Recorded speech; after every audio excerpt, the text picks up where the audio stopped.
the amount of hours and the lack of people willing to be able to take on a trainee, to Yeah, take on their business, to help be competitors in the market. yeah, yeah. That's why it's been so close, tight knit group.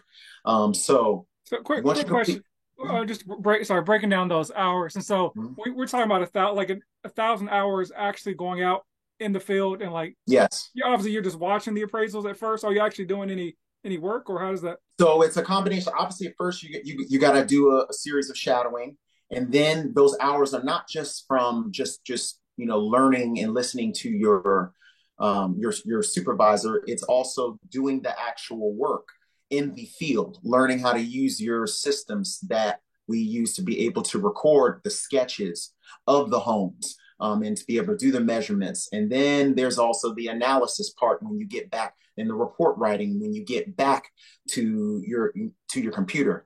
So it's a combination of those certified working hours and how long those assignments take. And your Okay. supervisor has to sign off on those jobs that you do.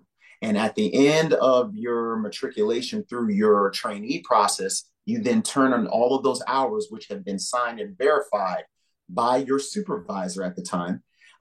Then the board reviews it, and then you get to be able to take the big test for the state. Welcome back to House Rich, the first time homebuyer show where we provide you actionable steps in layman's terms to buy your first home. If we're just meeting, my name's David. My background's in mortgage lending as a loan officer, mortgage underwriting, and as a realtor, I purchased multiple properties. But most importantly, I've helped hundreds of people like you buy homes in real life. Today, we got a special episode. We have Devin and Jack from Beltway Appraisals in Maryland. If you're watching on YouTube, you can see that they're both black. Only 2% of appraisers in the US are black. So we're going to talk about one, how do you become an appraiser no matter what color you are, why it's so hard for many folks to get into the business, how to break through that barrier, what appraisers do, what they look for.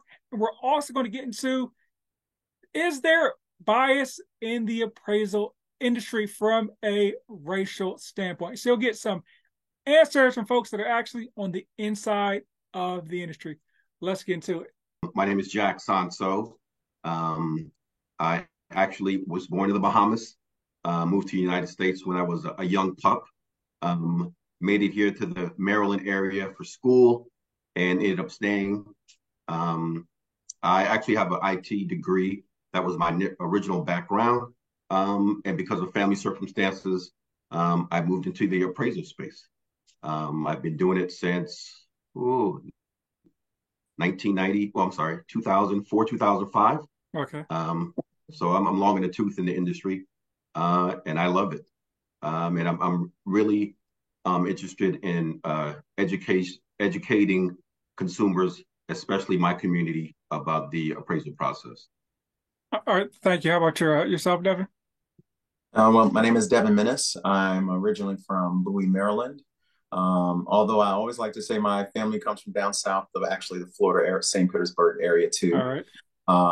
But I went to DeMatha Catholic High School in Hyattsville, Maryland, and then I was fortunate enough to go to Morgan State University.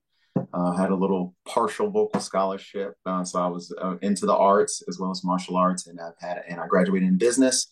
So I've had a gambit of experience, not only in the physical field but also in terms from the customer service and business field as well. I was able to find appraisals actually through my wife, who is a senior loan officer, Okay. and shout out to the mortgage girl boss, my wife, Yes. Amy Minnis. And she actually was one of the segues, her and a real estate investor, big brother slash mentor friend, Sharif Small, was able to introduce me to Jack. And it was actually when Jack was doing an appraisal with Sharif Small for one of his properties. And Sharif mentioned me as I was a person that just finished his appraisal schooling. All right. And Jack happened to be looking for someone. So it worked out really well. So I've been doing it for about 2 years now. And like Jack said, I am very, very excited and honored, number one, to be trained by a patient and excellent supervisor such as Jack, but also too the fact that he has taken an interest to be able to bring us along the community, meaning minorities, in terms of into the appraisal field, which is heavily dominated by white males. Yeah, that's a great point. So if y'all don't know, about 90% of appraisers are white and two-thirds are male. So this is very unique to have.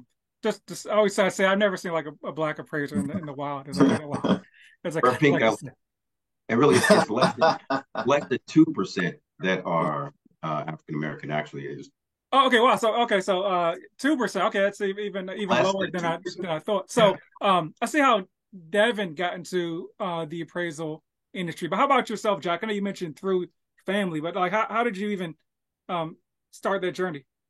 So my wife and I were expecting, and my daughter was actually born at 24 weeks. Oh wow. So normal pregnancy lasts 40 weeks, so she was a little early. Yeah. So she has cerebral palsy, and my wife's career is not flexible with time at all.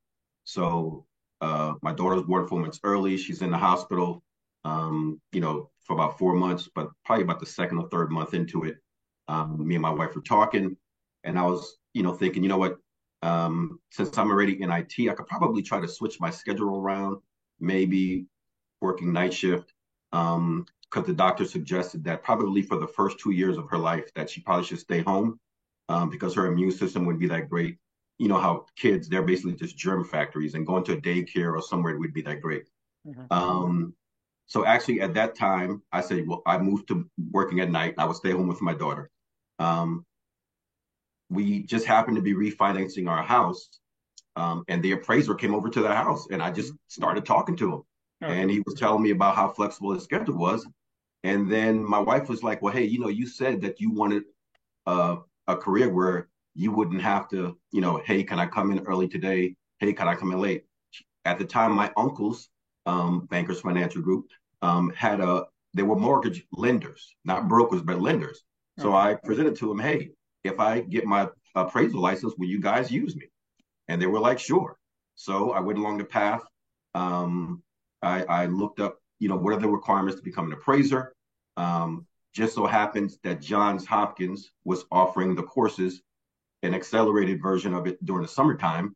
And since really time was not my friend, uh, my daughter was probably coming in about a month or two. So I said, you know what? I'm going to go ahead, even though it was way more expensive. I went ahead and took the classes to Johns Hopkins within a matter of like 2 months. I finished all my training, took my trainee license, passed that. Then I was on the path to let me find a supervisor. Okay. No luck, no luck, no luck. It just so happens that one of my wife's technicians, my wife's an optometrist. Quick So question. one We say no luck. How are you going about finding a supervisor? Like how would you even so my uncles, they had appraisals who they worked with. They tried to contact them. I just looked up appraisers. I got a list, I think through maybe the state board or something like that. And I would just calling people. Um, and so nobody was, looking to hire a trainee at the time. Um, and it just so happens that one of my wife's technicians went through the entire process of becoming appraiser, trainee, got his license, but he had got a job lined up, but he had a fear of dogs. So he knew he wouldn't be able to complete the inspection process because you walk into homes sometimes and people have pets, they have animals. And so literally they were talking and she told him, hey, well, my husband's in the process of he just got his training license. He actually spoke to the person who was going to hire him, and she actually hired me. okay. And so that's how I got my first job. It was a horrible experience. But like I tell my daughter, what needs to get done needs to get done. And, I needed to take care of my family, and I needed to get that training, like those hours under my belt, because I needed to become an appraiser so that I can have flexibility with my time. Couple of months passed by. Thank goodness this was back when newspapers was the thing to find a job. I saw a listing in the newspaper, um, and I applied for it. It was a single owner appraiser, and I was able to come to him and say, "Hey, look, my family owns a mortgage company. I don't even need you to give me appraisal work. I can bring you, 50, 60 appraisals requests a month. All I need you to do is be my supervisor. And it was a win-win for both of them. He didn't have to give me any of his work, so taken away from, his income. And he got a big chunk of the work that I brought to him because, again, I'm a trainee. I'm not going to make the whole fee. So it kind of worked out. And literally the day that I was able to get all of my hours, I submitted my information to the state board. I sat for my exam. The next day after I received my license, I started my company, and I've been doing it ever since. Oh, Now, okay. when the market crashed in 2008, 2009, I went from doing 50 appraisals a month to now doing like one or two. So unfortunately, my family business went out of business. It was the market and the way that the financial system was at the time. It kind of was against the small shops. And so I still have my IT degree. I actually went back to working the job that I had previously, working third shift, doing tech support, software support. And so while the market was, dreadful, I said, well, you know what? I'm going to still stick it out, still doing the few that I was getting a month. But when I come back on the other side, I'll be one of the few people who are still in the industry. And so I stuck it out. Um, I was working by myself at that time. So I decided, you know what? Let me increase my education, learn more while this whole thing is happening. So I teamed up with a national organization for appraisers. It's called the Appraisal Institute. I got my SRA designation. It's almost similar to like getting an MBA if you're an accountant. All right. So I got my designation because I would look and see what are the requirements that I would see government positions want, or even like contracts to do work with different municipalities. And I would always come across this designation. So I said, well, you know what? I'm going to get everything that I see everybody wants so that I will meet all the requirements. And that's what I did. And like I said, I've been doing it ever since. Eventually I was able to stop working at night and continue and back to, being a full-time appraiser. Oh, okay. Thank you. And then so I want to jump into to your process, Devin, because obviously you've been through the training process a lot more recently. So I don't know if anything's changed from when Jack got his license certification to now. Can you talk about your process of even like qualifying and training to become an appraiser, potential barriers that you think some folks may face even getting into the industry? I'm a realtor in Dallas and would love to help you reach your goals of home ownership. So click the link in the description and just schedule a call no matter where you are on your journey. Not in Dallas? No worries, I can help connect you with a vetted realtor in your local jurisdiction as well. And feel free to share with friends, family, and foes. Everyone gets love. Reached out to certain appraisers, actually one appraiser that I actually knew of. And then he told me where he went to school to get his license. It's not his license, but his graduation certificate from appraisal school. Okay. You have to be able to go through and complete a certain amount of hours so that you can be able to become a certified trainee in the state that you're in. Okay. So I do that process first, and then after I received my registered number from the Maryland Department of Labor. Okay. Then I'm able to find a supervisor. Right then there is where real quick, I just want to jump back for a second. We talk about the hours. How many hours you need the hours in order to even to go to school or to graduate school? You need the hours to be able to graduate school. So there's several classes that you have to take. Your principles, your procedures. You have to take a USPAP course. The USPAP course is the code of ethics for appraisers. Okay. You also have to take a training and supervisory certification course, and each of those courses have a certain amount of hours that usually take about 2 full days of classes. So you're talking about each class being about 8 hours long for 2 days straight, and then you have to be able to take an exam. So that was about 4 exams that you have to take just to be able to receive your trainee certification license. Now, from then, you then need to accomplish a certain amount of hours, and to be able to accomplish a certain amount of hours to be able to get qualifications for your loan appraiser certification. Gotcha. So let's say if you wanted to do the first appraiser license, which is the licensed real estate appraiser, you have to be able to. It was just reduced for the state of Maryland as of recent during my trainee process. So now you only are required to have 1,000 working hours under a supervisor that writes off on your hours, just as Jack had to do in his process. He had to take more hours and 150 total hours of courses. So I've taken 70. I'm sorry. Just to break up, Devin has had to do 1,000. I had to do 3,000. So yes. It's a huge difference now. So it's really beneficial that it doesn't take as long as it did before. Absolutely, and Dave, that causes the amount of hours and the lack of people willing to be able to take on a trainee, to take on their business, to help be competitors in the market. That's why it's been so close, tight knit group. So quick question. Breaking down those hours, and so we're talking about 1,000 hours actually going out in the field, and yes, obviously you're just watching the appraisals at first. Are you actually doing any work, or how does that? So it's a combination. Obviously, at first you got to do a series of shadowing, and then those hours are not just from just learning and listening to your supervisor. It's also doing the actual work in the field, learning how to use your systems that we use to be able to record the sketches of the homes and to be able to do the measurements. And then there's also the analysis part when you get back in the report writing, when you get back to your computer. So it's a combination of those certified working hours and how long those assignments take. And your supervisor has to sign off on those jobs that you do. And at the end of your matriculation through your trainee process, you then turn on all of those hours, which have been signed and verified by your supervisor at the time. Then the board reviews it, and then you get to be able to take the big test for the state of Maryland to become not just a trainee, but your own certified appraiser. So the first test that you can take and to take tests for is the licensed real estate appraiser. As I said before, your appraisal school is about 75 hours worth of school and exams. Once you complete and become a trainee, you then have to take 75 extra continuing education courses, which is where I am. That's currently where I am in my process.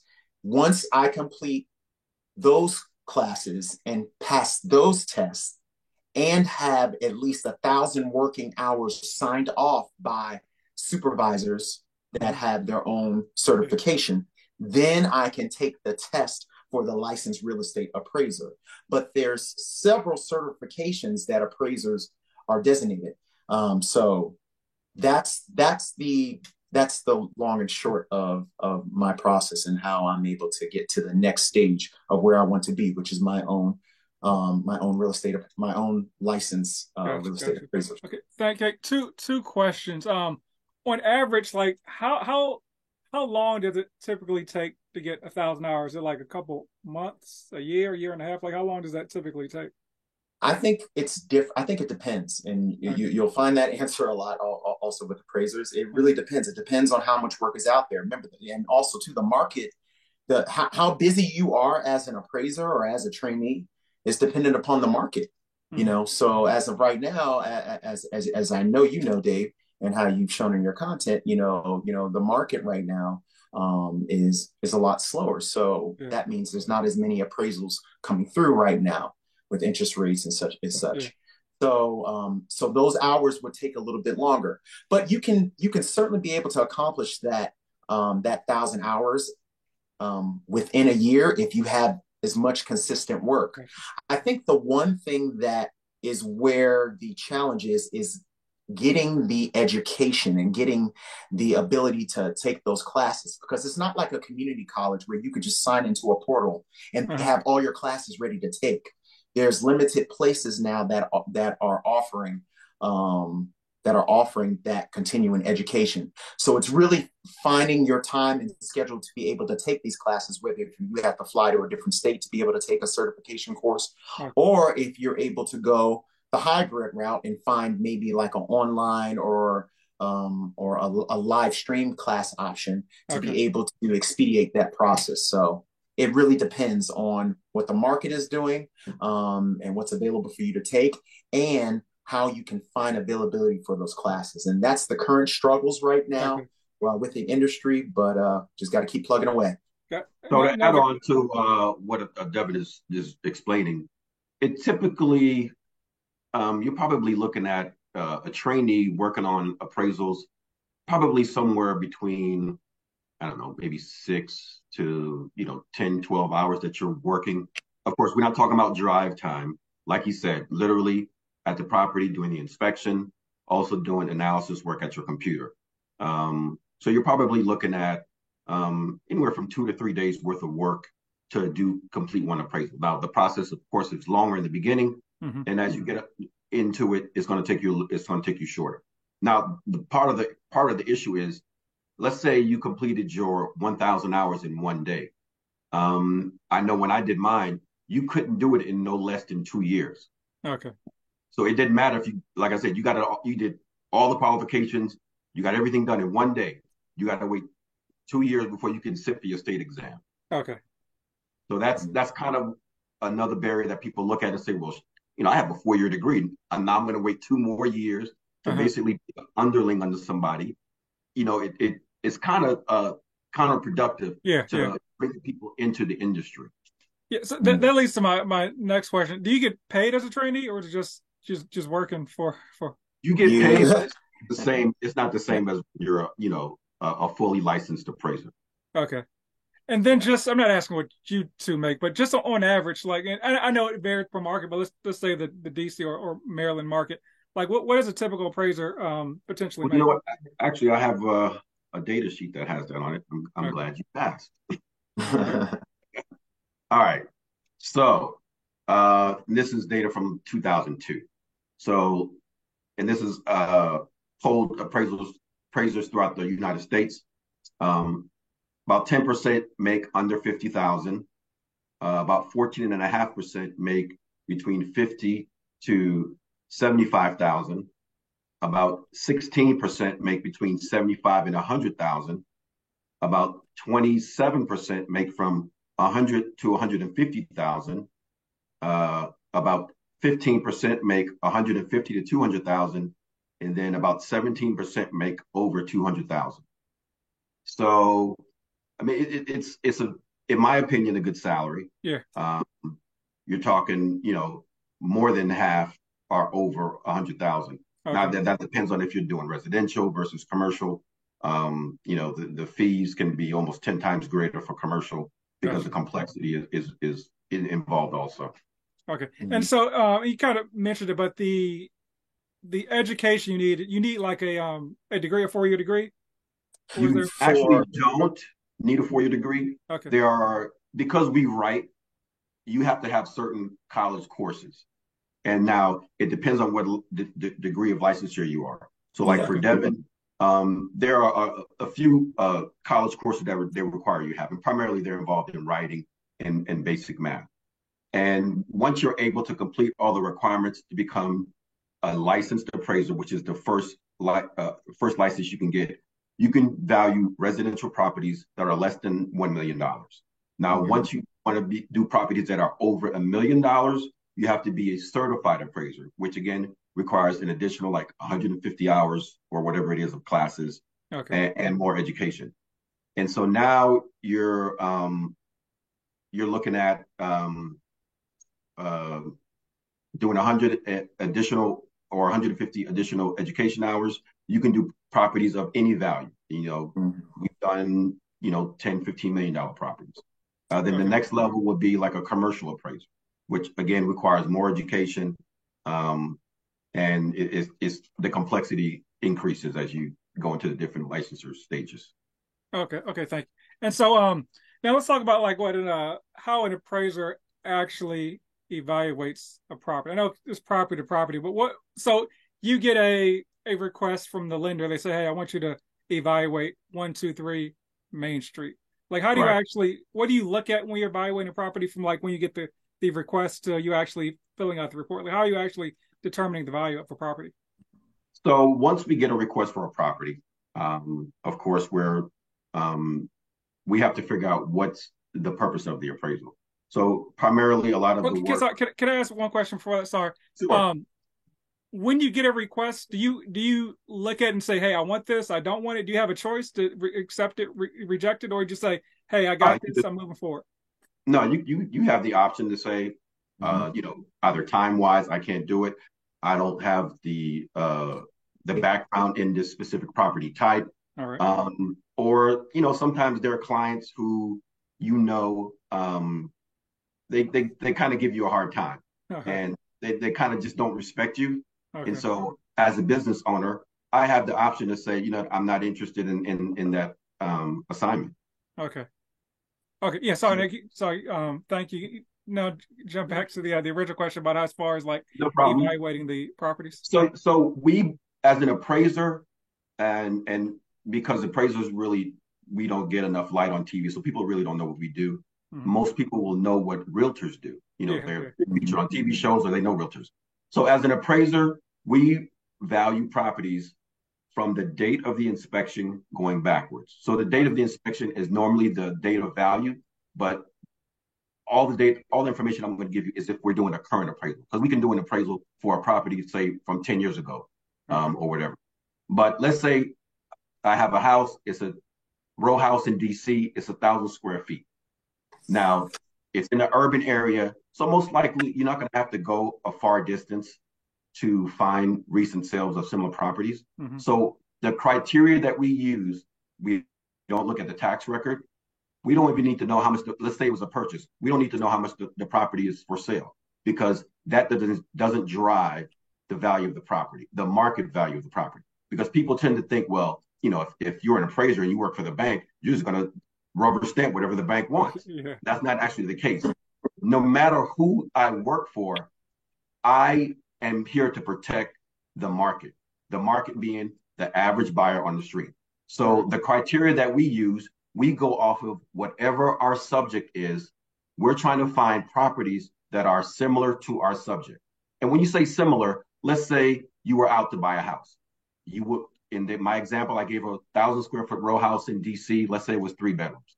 If your realtor said, "Hey, I have this 2,000 square foot detached house in Upper Marlboro, we should go take a look at it," you're going to say, "Well, that's not anywhere near the criteria that I gave you." Mm-hmm. Now, if I say 1,000 square feet and you came back and you said, "Okay, this one's only 750 or this one's 1,200, that's still in the range of what you were looking for. You said 3 bedrooms. Well, this one has 4, or maybe it has 2, but there's another room you might be able to use. It's in the range. If I want a 1,000 square foot 3 bedroom row house in DC and you gave me a 2,000, 7 bedroom, whatever, we're looking for properties that almost can be a replacement for my subject. We pull that data from most recent sales that have most similar characteristics that the market deems is important. So those characteristics are often location. Those characteristics will often include gross living area, which is the square footage of the property. Oftentimes it can be bedroom count, but sometimes it's not. It can be bathroom count, sometimes it's not. The market really dictates it. We search the market to see what are the things that they're looking for, and then we say, okay, my subject has these things. Let me find properties that recent transactions, and normally recent is as close to the date of value as possible. Okay. Now, if I have 3 sales on my street that happened in 2 months, those are recent. Versus I might have a block away, but they were over a year ago. Those aren't recent. So we're looking for what the current market is saying this property is worth. We inspect the property. We look at the property. We're looking for the condition. We're looking for, have they done any renovations? If they haven't, mm-hmm. What's the condition of the property? We're looking at the neighborhood. Is there a cemetery in the back of the house, which most people might not want? So mm-hmm. People might think less of this property because of that. Is it located across from a school or a firehouse with, there might be external features that might not be as attractive to someone. So we're trying to find whatever the features of our subject is. We're trying to find a property similar to that.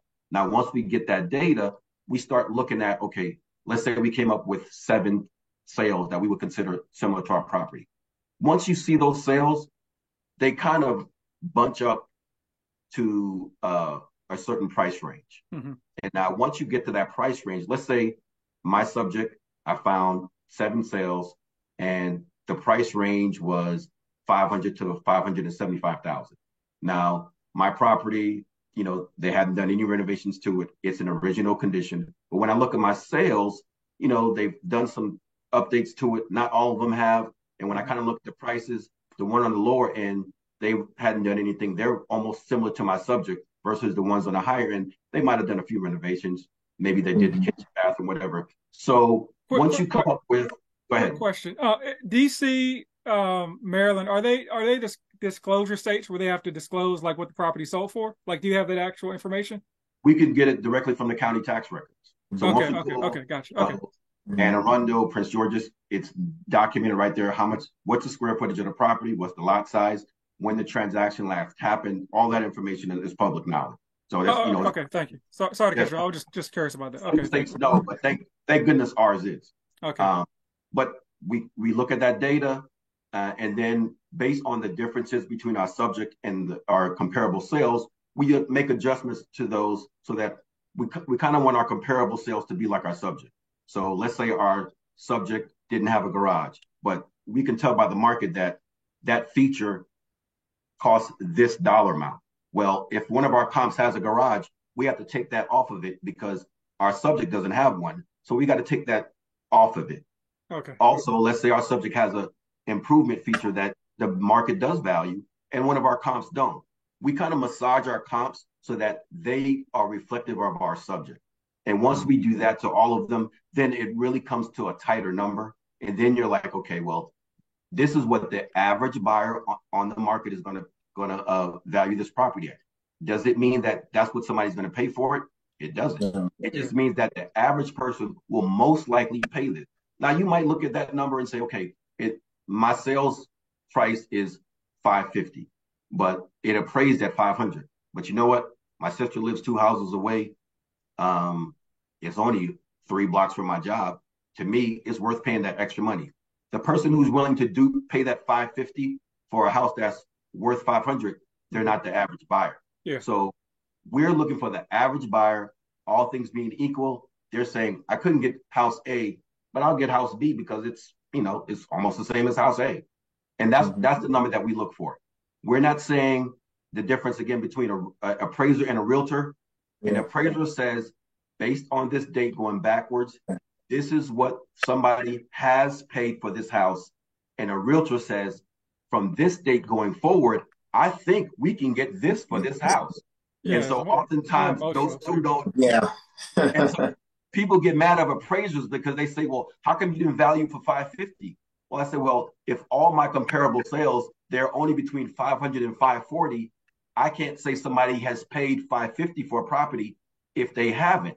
Now, a realtor will say, I think somebody will pay $550 because it has all these additional things. Somebody might pay that $550, and they might be correct. But it's not my job to anticipate somebody might pay something. So it's my job to say what has somebody paid versus what somebody might pay. So I do have a question about that, and it may be different in DC and Maryland, but on Texas, on the appraisals, there's a column where they talk about the market. It's like, is the market going down? Is it flat? Is it going up? Is that the same thing in DC and Maryland? And every appraisal you have to research your market. Okay, so how does that factor in? Like, so think about, going back to the wild times of, 2020, 2021, where real estate was just going up at a 45-degree range. Right. How are you evaluating properties in a market that's clearly appreciating, like out of control? Like, how are you evaluating those type of properties? Okay, so the example that I gave, let's say that I appraised the property. We don't even need to know what the sales price is, but I appraised the property for $500,000. But the 3 comparable sales that I use, because every appraisal has to at minimum have 3 sales. They all sold 2 months ago. And let's say that based on market data, we came to analyze that the market is increasing at a clip of 0.2% per month. So let's say that all of our sales, the contract date was 3 months ago, but they closed 2 months ago. So the buyer of all three of our, we're going to use the same data for all of them. The buyer from all three of our sales 3 months ago, they said, this is what I think the price of this property is. Well, if the prices are increasing, as an appraiser, I look at the date that the property was under contract, and I say, okay, if this same person 3 months ago was going to buy that house today, they will probably pay 0.6% higher, because if it's increasing at 0.2% per month, and now we're 3 months in the future, they will have to anticipate, they will have to include that into their price. So that's how we value the market into the appraisal. So that would be a time adjustment that we would add to the appraisal. So it does influence it. Okay. Same thing, if the market is decreasing, then we have to do the same thing. Well, every month it looks like they're paying 1% less. You paid 500. Well, it's not going to be 500 from 3 months from now. And if it's stable, if it was 500 3 months ago, it's probably 500 now. So that's where the time adjustment in basically when the transaction went under contract, not when it closed, because you can have transaction listing on the tax record. They could be swamped, and it might take 7 months for the transaction to get recorded. But really, when the property went under contract, that's when the price was deemed valid, and that's what we go by. Okay, thank you. Let me throw this to you, Devin. So what are some things that maybe realtors, home buyers think like adds value to the property that necessarily doesn't? I'm sure you probably get complaints, or not complaints, but people complain like, hey, I put in a new patio, or I got a pool back there, I redid XYZ. What are some things that don't necessarily add the value, or maybe some things that don't necessarily add the value that folks may think, and some things that actually do potentially add value to a property? I've heard people in terms of talking about I just got this new above ground pool that we just got in. That's not a fix to the property. So that isn't going to increase the property sometimes. And like I said, every appraisal is different. But I've had a client a homeowner also say, well, we just got new shutters, put in, or just certain things or accessories that they have put on that they feel adds value to their home. And yes, does it make it a more comfortable living situation and you're more happy with your home because maybe you're competing with your neighbor who has different types of shutters? Yes, but that doesn't necessarily raise the value. Just like what Jack said, there's certain things that we try to stick to be able to make sure that we can prove from the data in the past to be able to show what the market has, how the market has developed. So we try to stay to those key things. I've had agents call, even if I've inspected a property, and I've had agents call to say that, oh, hey, this is a veteran, and he's actually has cancer. We really, really, really, he really wants to be able to have, really wants to be able to get to this contract price number. When can you get it back? Trying to be able to pressure or trying to be able to use certain emotional impact. No, that happens so often, and that's why we have to be able to be impartial and biased, and to be able to stick to the principles that we have to. So, and so I can add on to what Devin said, if you don't mind. Oh yeah, go ahead. So, as Devin stated, we really look at what the market deems as features that are important, and we have to be able to show that. Like, I can look at, let's say, 2 or 3 sales and look that, okay, this house has a 1-car garage. These 2 houses are the exact same except for the garage. This one sold for $10,000 more. I could see from the market that garage feature is worth $10,000. Shutters, I can't prove that. You know what? Devin really liked that house and he was willing to pay for shutters. You can look at data and say, okay, an extra bedroom, an extra garage, because you can see it in the data. I can't see updated blinds. That's not a feature that people look for. So you got to think of, and again, what's connected to the house. An above ground pool is not a feature that's a part of the house. A below ground pool is whatever you can't just take and go with you is considered part of the house. Blinds you can take. An above ground pool you can take. You're not going to take your deck when you move to your new house. So like an in-ground pool, is that something that actually adds value to the property? I hear sometimes it does not. And an in-ground pool is like a shed. You can just get rid of it, or you can take it whatever you can take no, to like your an next actual property. like pool, not like an above ground pool. An in-ground pool. An in-ground pool. Uh-huh. So an in-ground pool, yes, because you can't remove that in-ground pool without destroying it. Okay. So that is a feature that in some markets it's a positive, some markets is a negative. Okay. You know, let's say you're in the New England area and it's winter, you know, Yeah. 4 months out of the year. I might not want a pool that I only can use for 3 weeks.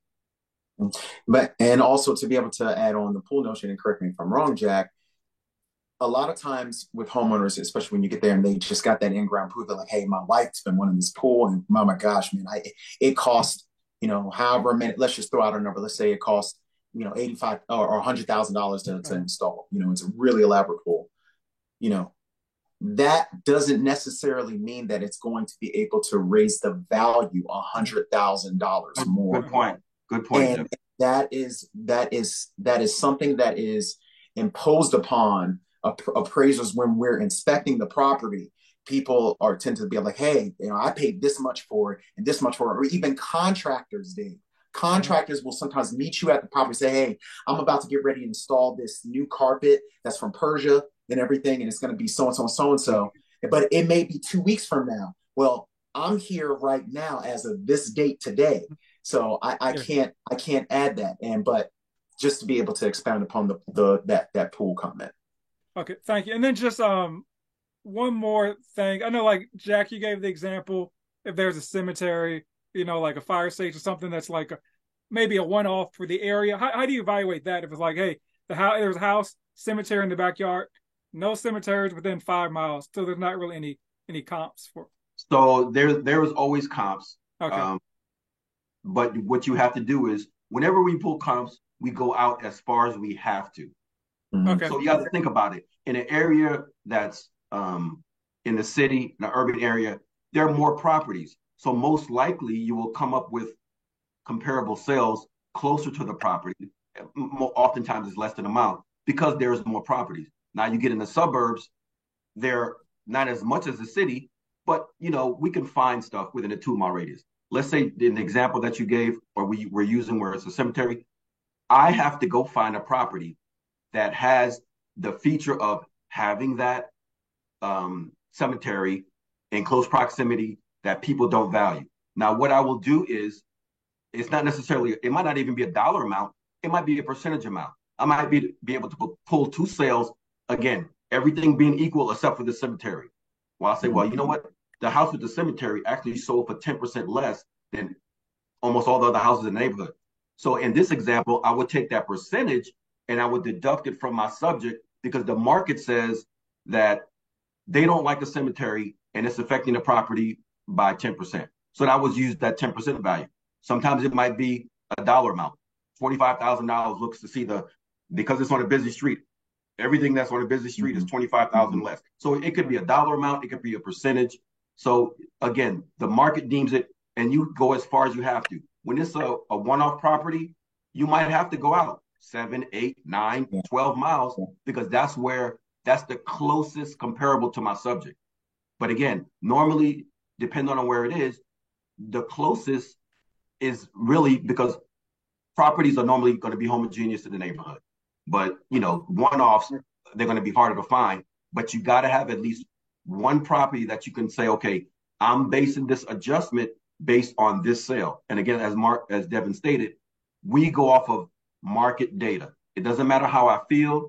Just like we were talking earlier, it doesn't matter who lives in the neighborhood. The market decides that either it's a benefit or it's a negative. Okay, thank you. And it's how does a company actually get in contact with you? Because if y'all don't know, like a loan officer can't just directly call an appraiser. There's like, it has to be like a buffer in between so they can't influence them on the price. But how does like a company even get in contact with you to begin with if like that lender can't call you directly?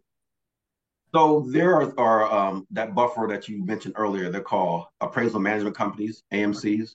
And so you can register with them. Often an AMC will basically have contract with a lot of different lenders. Like you said, lenders cannot directly influence or contact appraisers. So you register with different companies that kind of go out and they work for the banks and they find appraisals for the banks. And their job is to say, hey, look, this person doesn't have any interest in this property. We just need to get the value done, and that's how they get them that way. For some of the litigation work we do, oftentimes it's word of mouth. It could be opposing counsel, like the way that we handled ourselves in court, and they're like, hey, you know what? I have this other case. Can I use you? It sometimes you do have builders who we do some new construction with. They have preferred lenders, and that's another way that you get added onto. You get added onto panels for different lenders. Okay. All right. So now I kind of want to segue into gentrification, potential bias in the industry, and just how an appraiser evaluates new neighborhoods. So that's part one. Next week, we'll get into thoughts on, is there racial bias in the appraisal industry? If it's already next week, check down below in the caption for next episode.